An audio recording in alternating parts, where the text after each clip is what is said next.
અંકલેશ્વરના કાપોદ્રા ગામની સનવિલા સોસાયટીમાં વીજ કંપની દ્વારા લગાવવામાં આવેલ સ્માર્ટ મીટરનો રહીશોએ વિરોધ નોંધાવ્યો હતો. અંકલેશ્વરમાં દક્ષિણ ગુજરાત વીજ કંપની દ્વારા સ્માર્ટ મીટર લગાવવાની કામગીરી હાથ ધરવામાં આવી છે. ત્યારે કાપોદ્રા ગામની સનવિલા સોસાયટીમાં વીજ કંપનીના કર્મચારીઓ સ્માર્ટ મીટર લગાવવા ગયા હતા. જોકે સોસાયટીના રહીશોએ સ્માર્ટ મીટરનો વિરોધ કરી કર્મચારીઓને મીટર લગાવતા અટકાવ્યા હતા. જોકે વીજ કંપનીના કર્મચારીઓએ સ્માર્ટ મીટર કોઈપણ સંજોગોમાં લગાવવા મક્કમ હતા.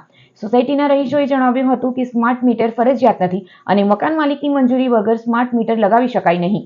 જોકે કર્મચારીઓએ રહીશોના વિરોધ વચ્ચે મીટર લગાવવાની કામગીરી શરૂ કરી હતી. હું કાપોદ્રા ગામ સનવેલી સોસાયટીમાંથી શેખ મોહમ્મદ સલીમ વાત બોલી રહ્યો છું.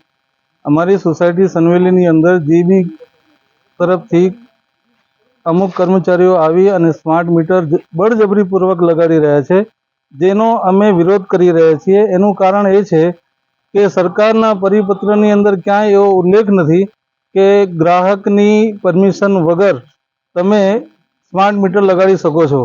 તો અમે આ વસ્તુનો વિરોધ કરીએ છીએ અને કાયદા પ્રમાણે જો સરકારના પરિપત્રની અંદર એવી જોગવાઈ હશે તો અમે એમાં કોઈ પણ બાધારૂપ થવાના નથી. અમે